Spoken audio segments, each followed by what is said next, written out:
Assalamualaikum warahmatullahi wabarakatuh. Alhamdulillah, syukur kehadirat Allah subhanahu wa ta'ala. Karena dengan rahmat dan kasih sayangnya, alhamdulillah, tajuk yang akan disampaikan oleh Ustadz Auni berkisar kepada kisah kerajaan Nabi Sulaiman beserta harta kekayaannya. Dari kisah inilah kita akan belajar arti bersyukur. Kisah ini diambil dari salah satu ayat Al-Quran surat An-Naml merujuk ke ayat yang ke-40 yang berbunyi, A'udzu billahi minasyaitonir rajim. Bismillahirrahmanirrahim. Falamma ra'ahu mustaqirran indahu qala hadza min fadli rabbi liyabluwani ashkuru am akfur. Wa man syakar fa innama yashkuru li nafsihi wa man kafar fa inna rabbi ghaniyyun karim. Shadaqallahul azim. Baiklah, mari kita simak tazkirah Ustadz Auni. Shallu ala Nabi Muhammad.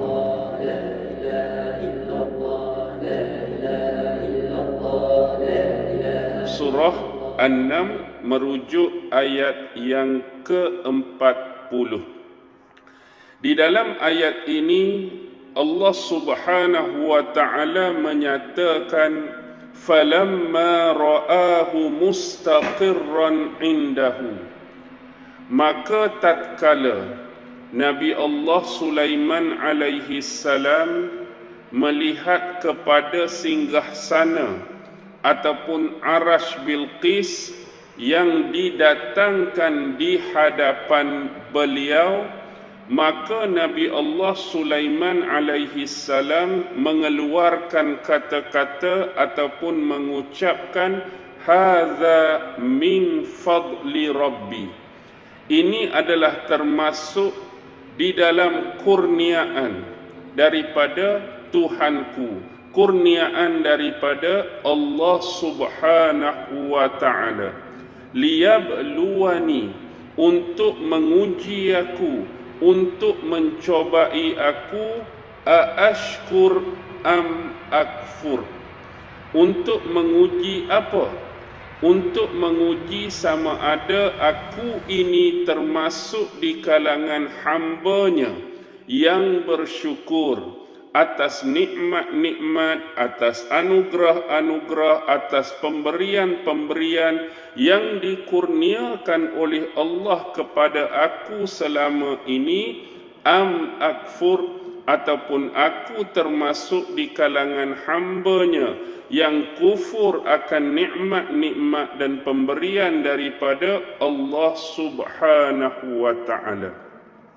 Jadi daripada ayat ini dapat memahamkan kepada kita bila benar-benar kejadian mendatangkan arash, mendatangkan singgasana Bilqis oleh salah seorang hamba Allah Subhanahu wa ta'ala yang dikurniakan kepadanya ilmu daripada kitab, benar-benar terjadi, benar-benar berada di hadapan Nabi Allah Sulaiman alaihi salam, maka Nabi Allah Sulaiman alaihi salam mengucapkan bahawa hal yang terjadi di hadapannya pada waktu tersebut adalah termasuk kurniaan dan pemberian daripada Allah Subhanahu wa ta'ala untuk menguji dirinya, yakni menguji diri Nabi Allah Sulaiman, adakah dia termasuk di kalangan hamba Allah yang bersyukur akan nikmat-nikmat yang Allah berikan padanya,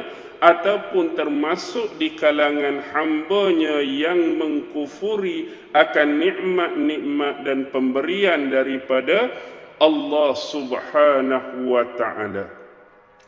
Wa man syakara, barang siapa yang mensyukuri akan nikmat-nikmat yang dikurniakan oleh Allah, fa innama yashkuru li nafsih, sesungguhnya dia mensyukuri akan kebaikan-kebaikan yang telah diberikan oleh Allah atas diri dia.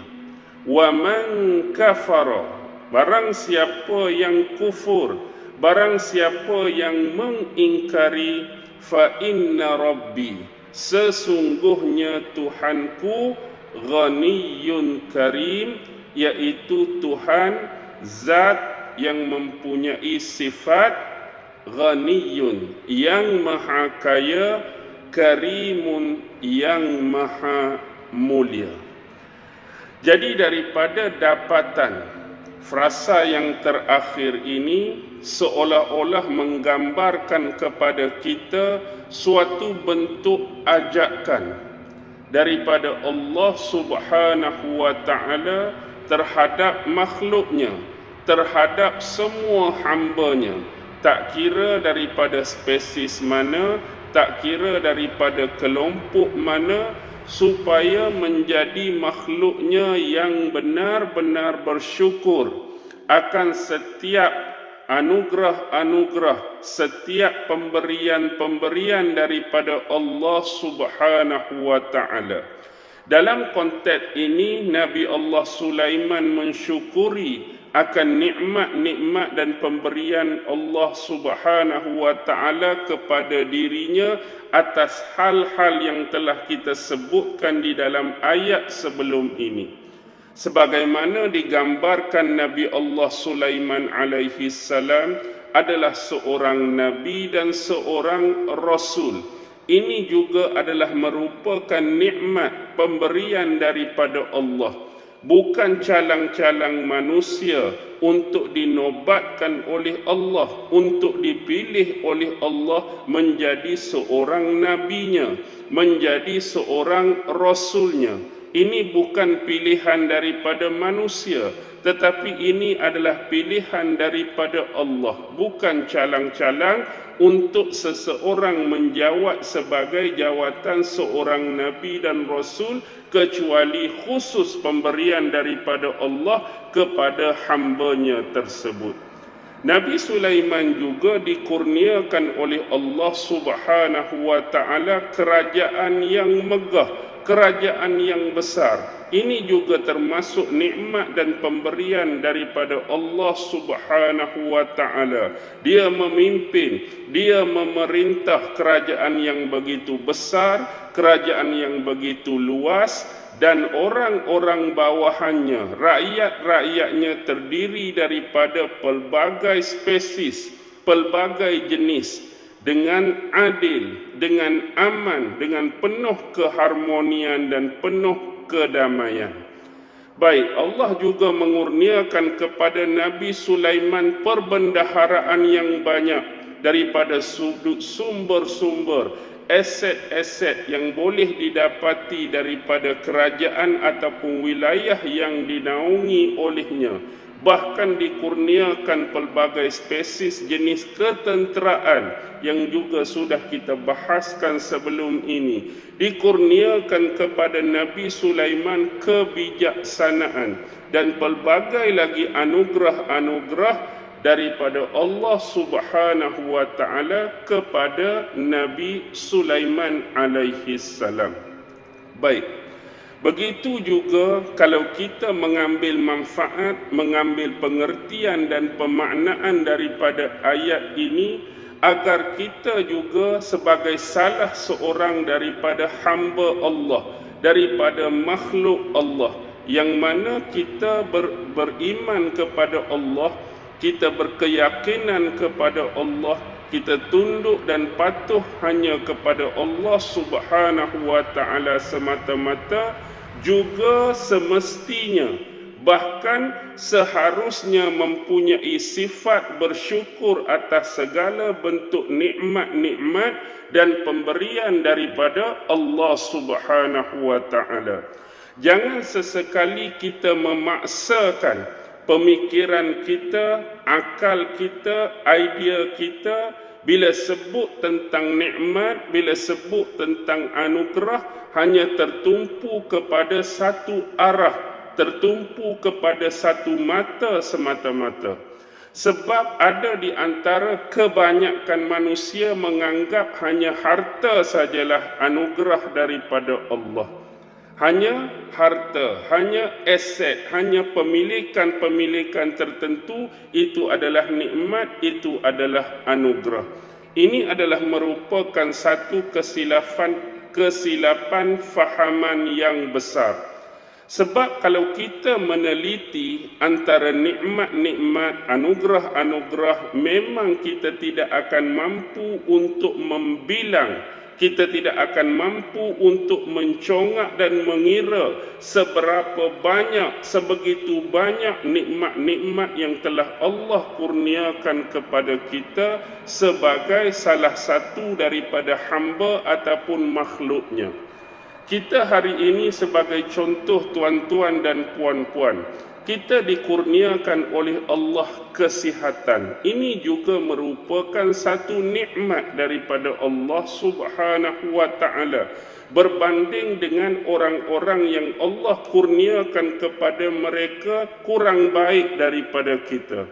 Mungkin ada di kalangan sahabat-sahabat kita yang sakit-sakit. Mungkin ada di kalangan saudara kita yang kurang sihat, kurang berkemampuan, dan kita sepatutnya bersyukur atas nikmat kesihatan yang Allah berikan pada kita. Dan begitu juga nikmat-nikmat yang lain. Nikmat dapat menuntut ilmu, nikmat dapat mempelajari sesuatu. Ini juga merupakan pemberian daripada Allah untuk menafikan kita menjadi orang-orang yang tidak tahu, menjadi orang-orang yang tidak mengenal, menjadi orang-orang yang tidak mengerti dalam skop yang kita sebut sebagai manusia-manusia yang jahil. Kalau kita memahami perbezaan orang yang berilmu dengan orang yang jahil, kita sepatutnya mengangkat dan menadah tangan sebanyak-banyaknya, sekurang-kurangnya walaupun tidak banyak. Allah mengurniakan kepada aku kesungguhan, kesanggupan untuk menuntut ilmu, cari ilmu tu, cari ilmu ni, belajar ilmu tu, belajar ilmu ni, semata-mata nak menafikan dan menjauhkan diri kita daripada apa yang disebutkan sebagai kejahilan tadi. Lebih-lebih lagi antara nikmat yang paling besar, nikmat beragama, nikmat Islam, nikmat keimanan, nikmat bertuhankan kepada Allah, nikmat bernabikan, berasulkan kepada Muhammad sallallahu alaihi wasallam, ini adalah satu nikmat yang lebih-lebih lagi patut kita syukuri.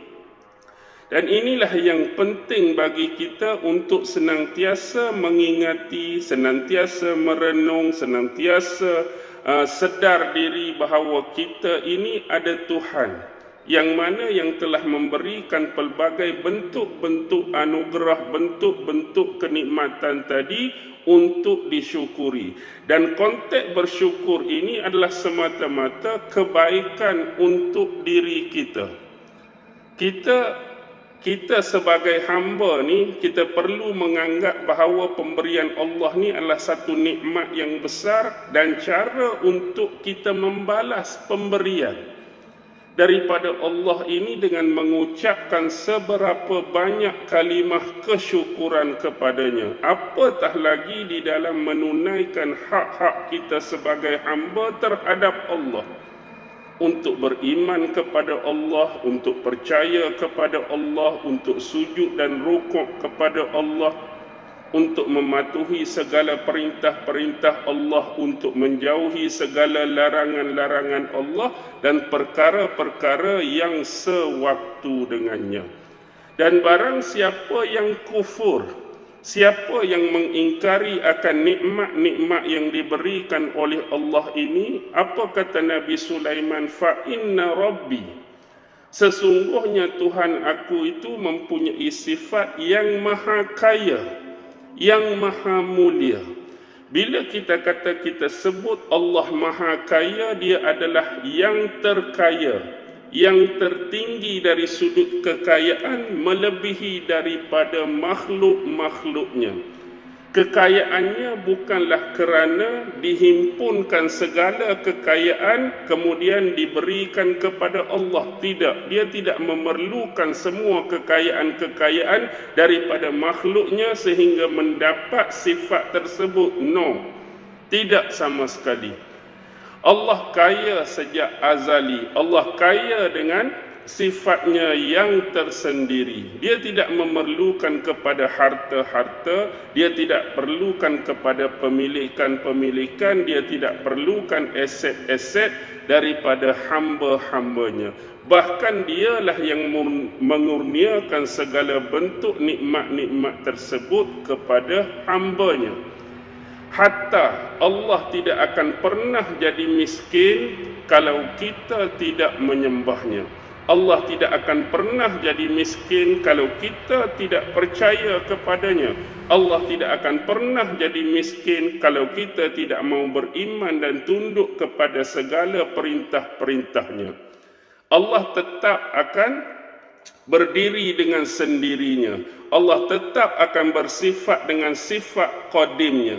Bahkan yang mengalami kekufuran, bahkan yang mengalami kerugian, bahkan yang akan mengalami penyesalan ialah diri kita sebagai hambanya yang menentangnya, diri kita yang tak mau percaya kepadanya, diri kita yang tak mau beriman kepadanya.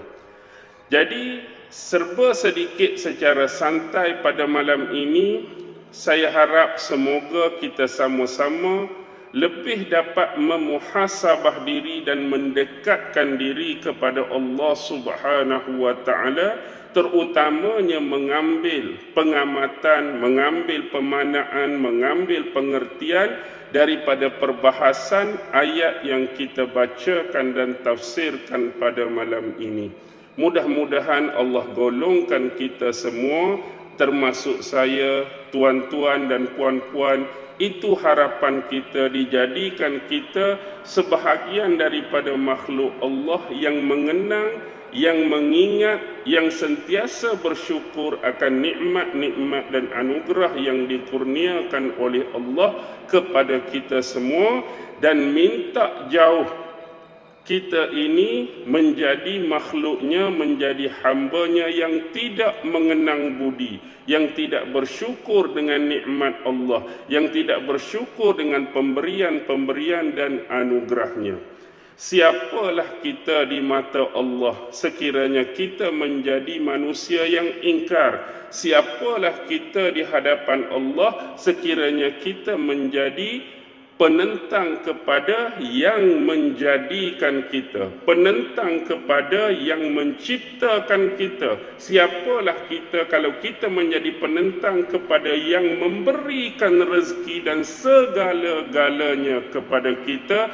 Amat-amat tidak logik, amat-amat tidak rasional, amat-amat tidak masuk akal. Jadi sempena pada malam ini saya ucapkan selamat malam kepada semua. Jangan lupa tekan butang like, butang share dan butang subscribe. Mudah-mudahan kita menjadi hamba Allah yang senantiasa beriman, tunduk dan patuh kepada setiap perintah-perintah dan arahan daripadanya. Akhir kalam, wabillahi taufiq wal hidayah. Wassalamualaikum warahmatullahi ta'ala wabarakatuh.